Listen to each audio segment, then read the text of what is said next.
बिस्मिल्लाहिर्रहमानिर्रहीम। अस्सलाम वालेकुम। होपलेस मेडिकोज़ में आप सबको खुशामदीद। उम्मीद करता हूँ आप सब खैरियत से होंगे। कल का लेक्चर अगर आपको याद हो तो कल के लेक्चर में हमने ऑटोनॉमिक फ़ीडबैक लूप किया था, जो कि ये था।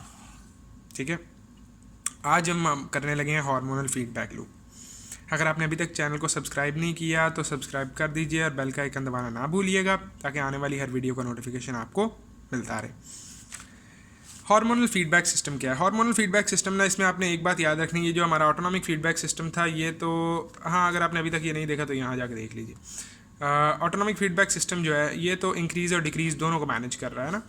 हार्मोनल फीडबैक सिस्टम सिर्फ तब एक्टिवेट होता है जब डिक्रीज़ हो रहा है। ठीक है, अब देखो, ब्लड प्रेशर डिक्रीज़ होगा, ब्लड प्रेशर के डिक्रीज़ होने की वजह से रीनल ब्लड फ्लो डिक्रीज़ हो जाएगा। और अगर आप लोगों को याद हो तो हमारे पास ये था कि ये हमारा ग्लोमेरुलस है, ये जा रही है जी ट्यूब, और यहाँ पे डिस्टल कॉन्वलेटेड टिब्यूल स्टार्ट हो जाती है, यहाँ पे कॉन्वलेटेड ख़त्म हुई है, यहाँ पे प्रॉक्सिमल ख़त्म हुई है, लूप ऑफ हेनले स्टार्ट हो गई, यहाँ पे डिस्टल।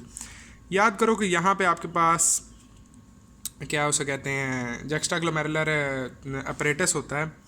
ठीक है, जिसमें आपके पास जो मैक्यूला डेंसा है, ठीक है, मैक्यूला डेंसा में सेल्स होते हैं जो कि सोडियम की कंसंट्रेशन को चेक कर रहे होते हैं। ठीक है, अब अगर ब्लड प्रेशर डिक्रीज़ हो गया, ब्लड प्रेशर डिक्रीज़ होने की वजह से रीनल ब्लड फ्लो डिक्रीज़ हो गया। ब्लड फ्लो डिक्रीज़ होने का मतलब ये है कि जब यहाँ से ब्लड गुजरेगा सोडियम ज़्यादा रीएब्जॉर्ब हो जाएगा। सोडियम ज़्यादा रीएब्जॉर्ब होगा तो मैक्यूला डेंसा के पास सोडियम की डिलीवरी कम हो जाएगी।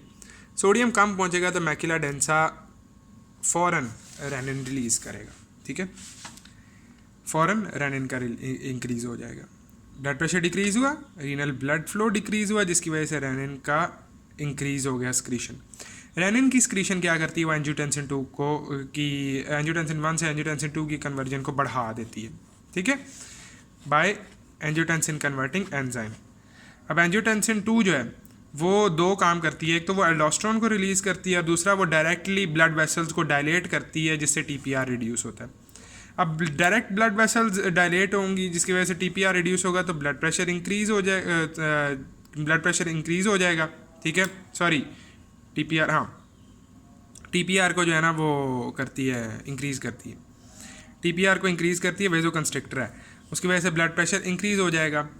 तो इस तरफ आपके पास एल्डोस्टेरोन क्या करता है? एल्डोस्टेरोन एक वाटर रिटेंशन का एजेंट है। ठीक है, वो सोडियम को रिटेन करेगा, पोटाशियम को स्क्रीट करेगा, जिसकी वजह से मज़ीद आपका जो है वाटर का, बॉडी का जो वॉल्यूम है वाटर का, वो बढ़ेगा। वाटर वॉल्यूम बढ़ेगा तो इसका मतलब ब्लड वॉल्यूम बढ़ रहा है। ब्लड वॉल्यूम बढ़ने का मतलब ये है कि आपके हार्ट के अंदर ब्लड ज़्यादा जा रहा है। हार्ट के अंदर ब्लड ज़्यादा जाएगा तो ज़्यादा ब्लड ही हार्ट से बाहर आएगा। हार्ट के अंदर ब्लड ज़्यादा गया है तो हार्ट से ब्लड बाहर भी ज़्यादा आएगा। इसको हम कहते हैं स्ट्रोक वॉल्यूम। ठीक है, कि पर बीट कितना हार्ट जो है वो ब्लड पंप कर रहा है। ठीक है, इसको हम क्या कहते हैं? Stroke volume. स्ट्रोक वॉल्यूम बढ़ेगा तो ये देखें, स्ट्रोक वॉल्यूम डायरेक्ट रिलेशन है कार्डियक आउटपुट के साथ। स्ट्रोक वॉल्यूम बढ़ा, कार्डियक आउटपुट बढ़ेगा, कार्डियक आउटपुट बढ़ेगा तो ब्लड प्रेशर बढ़ेगा और ब्लड प्रेशर आपका नॉर्मल की तरफ आ जाएगा। ठीक है, अब ये बातें क्यों ज़रूरी हैं? ये बातें इसीलिए ज़रूरी हैं कि यार देखो, यहाँ सारे जितने टोटल ड्रग्स हैं वो सारे के सारे इवेंचुअली इन चीज़ों पे एक्ट करेंगे, ऑटोनॉमिक्स के। ठीक है, कुछ हैं जो आपके मसल्स वगैरह पे एक्ट करेंगे और लंग्स का भी हम इफ़ेक्ट पढ़ेंगे, लेकिन ब्लड प्रेशर एक मेजर पोर्शन है इस सब का। ठीक है, तो अगर आपको इसमें से कोई भी बात समझ नहीं आई, मैं इसको एक दफ़ा ना कर देता हूँ आपको, ऐसे करके ये देख लें।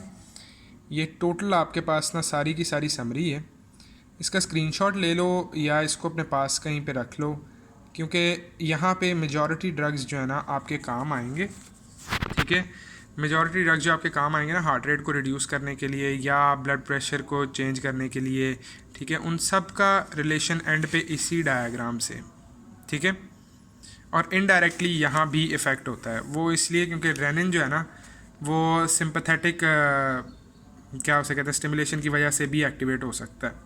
ठीक है, तो अगर आपको कोई भी बात समझ नहीं आती तो एक दफ़ा लेक्चर दोबारा देखो। अगर स्टिल नहीं समझ आ रही और मैंने कोई चीज़ मिस कर दी है तो कमेंट्स के अंदर बताएं और हम उस पर एक सेपरेट वीडियो बना लेंगे। Thank you very much. अस्सलाम वालेकुम।